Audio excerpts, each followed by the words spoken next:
BS, you can be mine. Hey, Corey, how you doing there? Yeah, welcome to the superpilotish channel. My name's Graham Wilson, and today in my basement, I'm going to be talking about five pilot terms that you already use probably.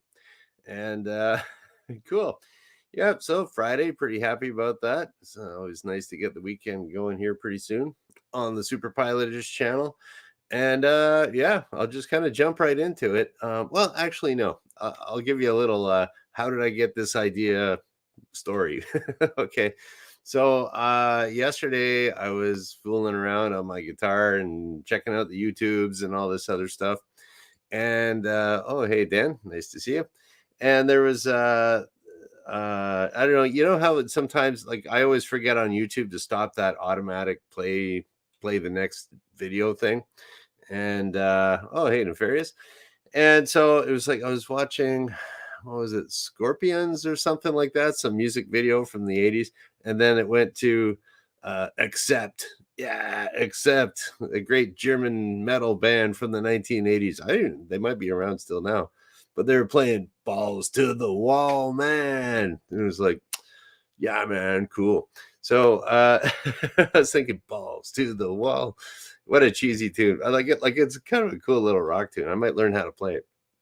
But I was thinking, oh yes, Balls to the Wall. I remember the origin of that. And then it's actually got to do with aviation, even though you wouldn't know it by looking at the heavy metal 1980s cool video. But so thank you, rock band Accept, for this idea for my show. So we're going to start into the five pilot terms that you probably already know. Watch out. Mayday, mayday. Okay. We're not worried about that there today.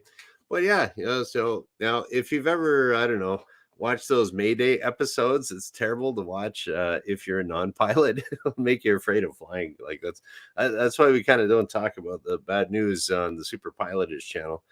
But the Mayday, so I mean, everybody kind of knows what that means, but that's a kind of a radio term, pilot term. Yeah, we're going to talk about safety. We'll put it in red. Yeah, so Mayday, that's actually comes from the French. What do we got here? See how good my French is here. I got my double whiteboard out here today. This cheapo whiteboard's not as good as the other one. But yeah, that's French. M'aider, which means help me. So yeah, and so they would say that in the early days of aviation, there was like kind of like the three big movers and shakers. There were the Americans, British, and the French from France there. So yeah, so there's a lot of different terminology, and and they got into radio communications and stuff like that. It wasn't quite radio communications didn't really decide on English as the official worldwide language. I think it was until after World War II. Then they came up with like an international standard using English as the language and other terminologies such as Mayday and all the alphabet too. You know, your Alpha, Bravo, Charlies, and all that stuff. So that was I think, yeah, because ICAO started up in Montreal, 1945, something like that. Anyways, okay, we'll clean off that little whiteboard.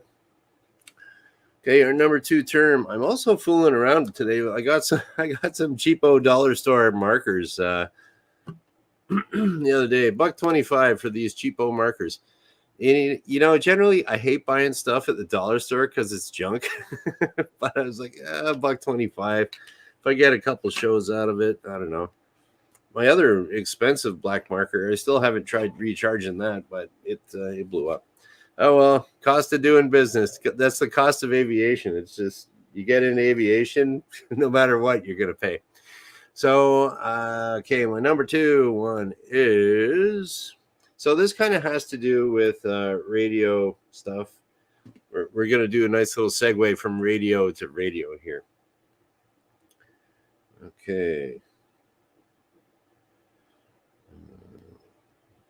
I got to write small here. Okay. And here we go. More radio stuff. And I'm assuming this came from aviation technology and stuff. So read you loud and clear. Okay. How do you read? Read you loud and clear. So another thing in the aviation world, like you might be up there with your radio and the control tower might be on the ground, or you could be relaying a message. Like in the old days, the transmitters weren't, all as great as they are now. I don't even know. I think in the early days, I don't think they were even FM radio signals. It might have been AM. So I'm just guessing on that one. But yeah, so usually nowadays, I will use blue for our radio communications loud and clear. And nowadays we'd say, like in the aviation world, we'd say we read you 5x5. So that means, and if you are a pilot or you're learning to fly or you're learning how to talk on the radio and stuff like that, I think the military uses that too for like Army, Navy. I think they still do that 5x5 stuff. That might be international, but don't quote me on it. Because I'm just some guy in his basement. So anyways, yeah, we got the read you loud and clear. So this would be your loudness and that would be your clarity. So what you could say, loud and clear means, okay, that's 5x5. But if you would say most commonly, if I'm talking to the control tower and they're like, say again, your readability is about a 3. So that would be, the first one is how loud you are. And then your readability, it would be a 3. So it means like, okay, I can hear, I can how would it be? Loud and clear. So this would be the clarity of it. So if that was a 1, you would just hear like, so you could tell that, okay, it might be loud enough. So there's a 5. But if you just hear that, I don't know, that might sound like static on there, but that would be a 1. Like, okay, so it's unreadable. You don't know what I'm saying there. And if you might hear like something like, okay, now you hear more than just static. Okay, that's probably about a 2. 3 would be, I can kind of understand what you're saying. And I'm not going to try to imitate that because I don't know, it might not work. But anyways, yeah, so there you go. Read you loud and clear. So that might be people talking in the office. Do you understand? Yep, read you loud and clear. But that's actually from, I'm thinking it's from the early days of aviation. Like I say, don't quote me. I'm just some guy in his basement. And when I was doing a little bit of research for this for this show, because I only ever bothered to do a little bit of research, it's I found out like this was like, it's always been an idea as a pilot in my head. Oh yeah, that's an aviation thing. And then I start reading it. And there's Snopes and there's all this other debunking and all this other stuff on there. And I'm like, no, I'm right. Why? Because I say so. Okay. Oh, hi, Wrench. And we got number 3 here. Okay, this has to do with my thumbnail. Here we go. Yes, those were Mustangs on the thumbnail here. And why did I choose Mustangs for the thumbnail of Wingman? That's our next one. Wingman. All one word. Okay. Wingman. Because Mustangs are cool. They're, I always have that dilemma in my head. It's like, okay, let's just say I got billions of dollars lying around, just burning a hole in my pocket. Now, what would I buy, a Mustang or a Spitfire? Well, I'd probably buy both if I had that much money. But it's like, if you had to choose, would it be Mustang or Spitfire? That'd be like the ultimate dilemma, because they're both super awesome planes. But so Wingman, so the Wingman, that's I'll get up my whiteboard number 2 here. Excellent. And we are going to have our Wingman. We will put them in the position of, we'll go echelon right here. There we go. there's my airplanes. That's how pilots make their airplanes there. Okay, so this would be that's your lead there, and then this guy is the wingman over here.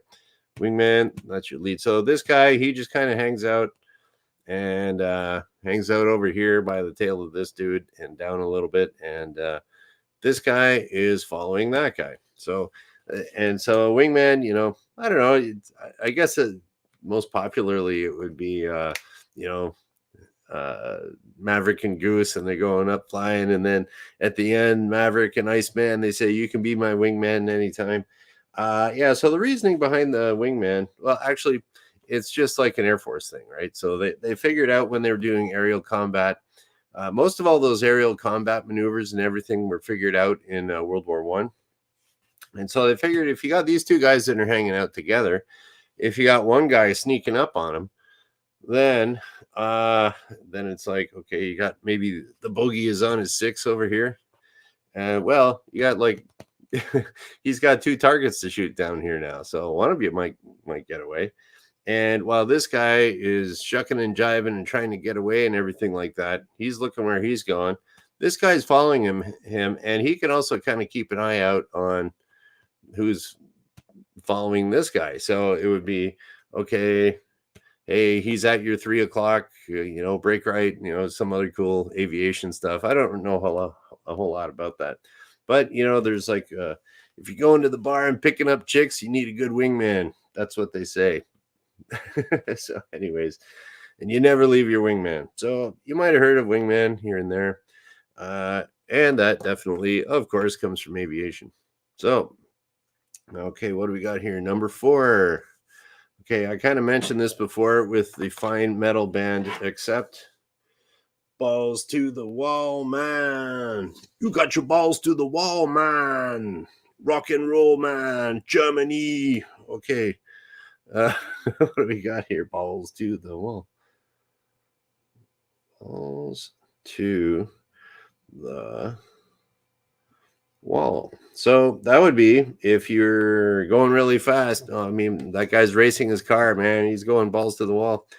So the balls to the wall, I heard about that years ago.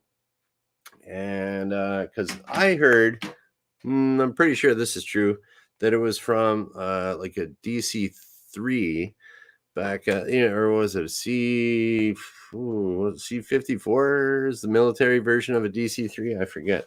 But C-45, C-54, one of those C designations. DC-3, okay. And then I heard it was named after that because on their propeller and their throttle and their mixture levers that were, right next to the fire or the instrument panel, the wall.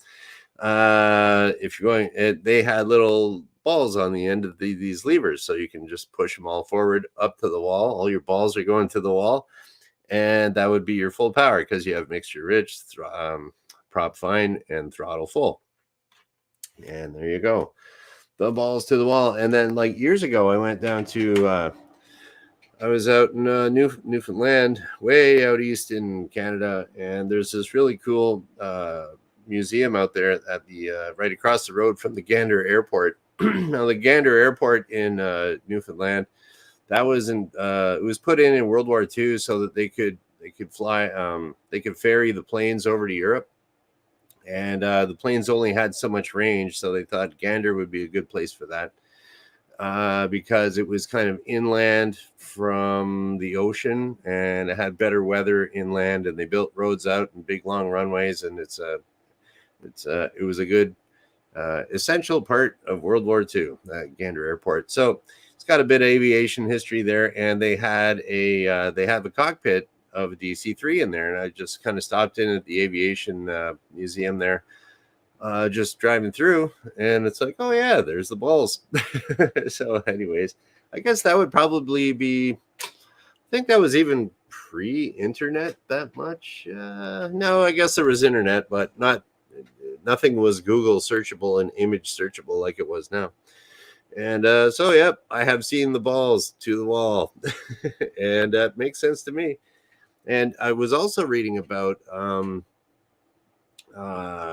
where you might come across, if you're checking me, Actually,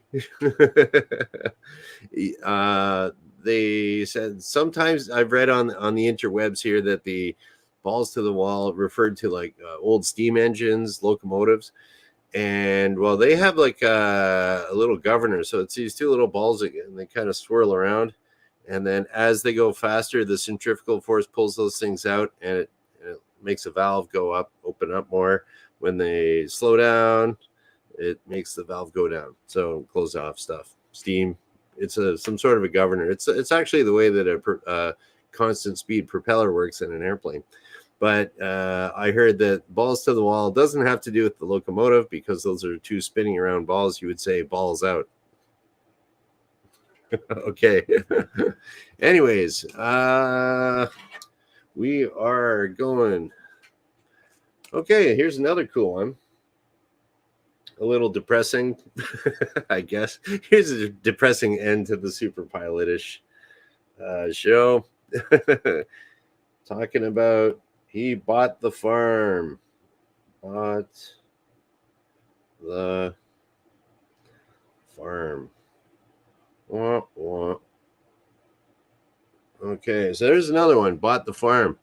And so I was researching that, and it seems to me, and this is where I'm going to prove the internet wrong just because it's in my head. And yeah, he bought the farm. I don't know where I got the information in my head, but I know it's in there, and I didn't make it up. It was either in The Spirit of St. Louis by Charles Lindbergh, that book, or this other book I read called Bush Pilot with a Briefcase. Oh, I forget who did that. Max Ward, something like that. Don't quote me on who the author was of that, but it was written in one of those books that what would happen back in the old days. And actually, my grandmother on my mom's side, she was living out west in Manitoba at the time, and apparently, what used to happen back in like about the 20s, that the barnstormers would come to town. So they go buzz over the downtown, get people's interest, and then they'd find a town, like a little field just outside of town, and land there. But there was no airports back then. So it's like these barnstormers, they would just go to town, and then they go in and they say they'd sleep under the wing of their airplane, and they would say, hey, we're giving out rides for whatever, $5, and you can go visit the town and see your house from over the town. And yeah, they go doing little sightseeing flights. And my grandmother went up with one of these barnstormers back in the 20s, apparently, according to my mom. So yeah, so when they would go and they would land in some farmer's field, and I don't know what they'd be growing there, but it was kind of like the common practice back then that you land in a farmer's field, and then oops, you just planted a bunch of corn there and you knocked it all down, or some other stuff like that, and you squished up his tomatoes, or knocked out so many feet of wheat. And so you were kind of expected to compensate the farmer for the damages of your landing your airplane in the farm. And usually the farmers were good about that. Apparently, there weren't too many chasing them out with shotguns or anything like that, though I think it did happen here and there. But yeah, so the convention was that if you land your plane in the farmer's field, you're responsible to pay him for the damages. And so who was it? I think I was reading, it was in Spirit of St. Louis. Like Charles Lindbergh basically taught himself how to fly after buying an airplane. He traded in his motorcycle and $100 or something, got an airplane. And then so he smashed a fence or something like that. So he had to pay to fix the fence. So it's like you're paying if you damage your airplane by smashing a fence. So if you really damage your airplane and you really cause a lot of damage, you bought the farm. That's how much it would cost you. So yeah, so that's where that came from. Let's do a review of all the pilot terms that were once in my head and now out here in YouTube land. Okay, number 1, Mayday. That was from Mayday, oui, oui, from the French, which means help me. Read you loud and clear. That's that 5 by 5. So loudness, it would be loudness and clarity. Okay, what else we got here? Wingman. Okay, use that up, picking up chicks. Balls to the wall, man. And that's from a DC-3 and going fast. And if you bought the farm, you damaged your airplane so bad, and I guess yourself, and you got to pay the farmer for the whole farm. There we go. I'm pretty sure that is true. In my head, it's 100% true. So in my head is the only place that really counts. So, anyways, yeah, that's about it for today. I'm gonna go see if we got any cool questions or anything like that, and then we'll go start our weekends. See what we got here.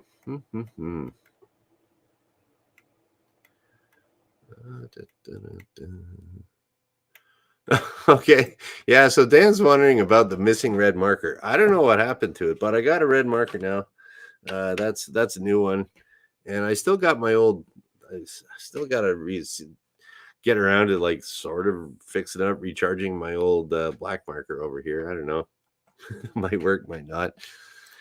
And yeah, so I am very colorful in my basement here now. It only cost me buck $1.25 at the dollar store. Okay. Hey, Corey's got a flashlight with the SOS strobe function. Yeah, there we go. Dit dot dit. Okay, still remember it. Oh, and Corey, yeah, you're Canadian here, right? You're talking about the Morse code. There was I was when I was at Sioux College there was this one real keener guy that was a pilot, and he used to be an air cadet, and I don't know if they were required to memorize the Morse code, but he ended up learning Morse code. So I was talking about the Toronto airport code is YYZ or YYZ, and so Rush made a cool song about YYZ, and Neil Pearce going nuts on the drums and everything like that. So this younger guy, he never heard of YYZ or Rush or anything like that. All right, and so I was yeah, it's a song by Rush. It's about the Toronto airport. It kind of goes. He's like, oh, that's Morse code for YYZ, and I'm like, oh, it is. So the Rush song YYZ, it starts off with actually Morse code for the identifier of the airport. There you go. Actually, that's the way it starts. So now you know, Corey.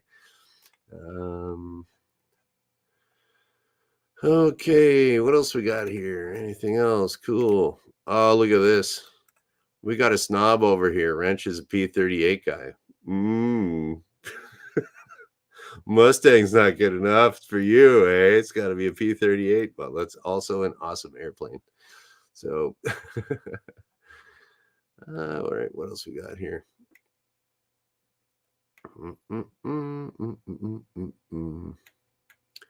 Okay, what else we got here? I'm looking for question marks.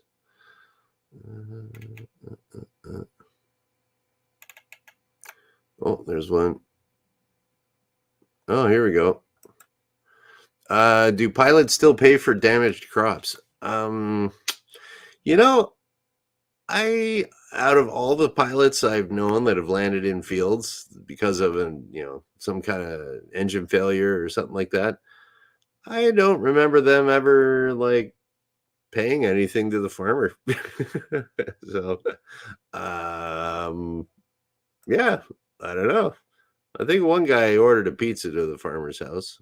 Not sure about that. I don't know. Pilots are kind of cheap. So they don't want to pay for anything except for gas and insurance and repairs and stuff. Oh, here we go. We got the Roger Wilco. That is actually Roger means that Roger, if anyone's wondering, Roger just means yeah, I heard you. So that's why when the control tower is bitching you out because you screwed up or something, you just go, Roger. That's it. Because you can't dig yourself out of a hole with a air traffic controller. They're just Yeah, oops. And then Wilco is actually short for will comply. So if they give you an instruction, you can say Roger Wilco. Yes, I heard you, and yes, I will comply to the instruction. So if you didn't know that, Wilco means will comply. And I don't know how many people use that in their day-to-day language, but that could have been an honorable mention, number 6. So okay, what else we got here? Oh, and Corey is asking, ever been to the Kingston airport? No, I haven't. I've known people that have flown up there. That the actual Kingston airport, no. I've met people that have come down to Windsor and they're from Kingston and stuff, but I haven't actually been there. One day I will definitely go, and I'll let you know when I'm going, Corey. Okay, what else we got here? Oh, and then Chucky's saying will not comply. That doesn't really work. That's where you would say unable. So that's a polite way of saying I'm not doing that. F you, unable, negative, unable. Okay, and okay, cool, and that's about it. Very good. We are going to shut her down here because today is Friday, pizza day. And so, yeah, I'll be back on Monday because I do this Monday, Wednesday, Friday at noon Eastern. And we'll just kind of shut her down. So thank you guys for watching. Bye.